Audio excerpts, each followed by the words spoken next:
അല്ല മൊയ്തീനെ, ഷമ്മാദ് ഇന്നല്ലേ വരണത്? ഓൻ എയർപോർട്ടിൽ നിന്ന് വിളിച്ചിട്ടുണ്ടായിരുന്നു. ഇപ്പൊ റൂമിൽ എത്തിയിട്ടുണ്ടാവും. അത് കല്യാണം കഴിഞ്ഞ വരവാണല്ലേ? കല്യാണൊക്കെ വലിയ പരിപാടി ആയിരുന്നു എന്നാ കേട്ടത്. അല്ല സാധിക്കേ, ഓന്റെ നിക്കാഹും വലിയ പരിപാടി ആയിരുന്നില്ലേ? മൊത്തത്തിൽ നല്ലൊരു എമൗണ്ട് കടയിലുണ്ടാവും ഇതിനെ. എന്തൊക്കെയുണ്ട് മതിഭായി? മതിഭായി ഇതല്ലേ? ഷമാദ് എപ്പോഴെത്തി? ഞാൻ എപ്പോ വന്നിട്ടുള്ളൂ മതിഭായി. കല്യാണൊക്കെ അടിപൊളിയായിരുന്നില്ലേ? കല്യാണൊക്കെ ജീവിതത്തിൽ ഒരിക്കലല്ല ഉണ്ടാകുക. ആ ഒന്നും നോക്കില്ല, അടിച്ചടി പൊളിച്ചു. അല്ല ഷമ്മാദെ, നിക്കാവും വലിയ പരിപാടി അല്ലേ? അതിനിപ്പോ എത്ര എനിക്ക് ഇറങ്ങിയത്? അതിപ്പോ അധികമൊന്നുമില്ല, മഹറൊക്കെ പട കൂട്ടിയിട്ട് ഒരു 10 ലക്ഷം റുപ്യ. അപ്പോ കല്യാണത്തിനോ ഷമ്മാദെ? നിക്കാഹ് വലുതാക്കിയോണ്ടേ കല്യാണം കുറച്ച് ചെറുതാക്കി, ഒരു 15 ലക്ഷം റുപ്യ. അടച്ച റബ്ബേ, 15ഉം 10ഉം 25. ഒരു കല്യാണത്തിന് 25 ലക്ഷം ഉറുപ്പ്യേ? തുടങ്ങി തന്ത വൈകി. മൊയ്തീബായിനെ പോലെ കുറെ എണ്ണുണ്ട് നമ്മളെ നാട്ടില്. ഇതൊക്കെ എന്ത്? ഇതൊക്കെ നമ്മ ഇവിടെ നിന്ന് വീട്ടാവുന്നല്ലേ ഉള്ളൂ. പിന്നല്ലാതെ ഇതൊക്കെ നമുക്ക് വീട്ടാൻ മാത്രമല്ലേ ഉള്ളൂ. എന്നാ പിന്നെ ഞാനേ അങ്ങോട്ട് പോട്ടെ.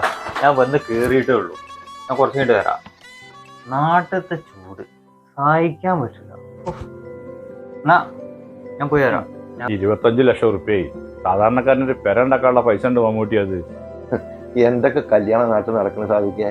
മഞ്ഞ കല്യാണം, മൈലാഞ്ചി കല്യാണം, അരിക്കുത്ത് കല്യാണം. ഇതിലൊന്നും നമുക്ക് എതിർപ്പില്ല. പൈസ ഉള്ളത് നടത്തിക്കോട്ടേന്ന്. അതന്നെ എന്റെ അഭിപ്രായം. ഇതിന്റെ പിന്നിൽ ജീവിക്കണ കുറെ ആൾക്കാരുണ്ടല്ലോ. ഓൻ എന്താ പറഞ്ഞത്? നാട്ടിലത്തെ ചൂട്. ഓന്റെ ചൂട് തുടങ്ങാൻ പോണുള്ളൂ മൊയ്തീനെ.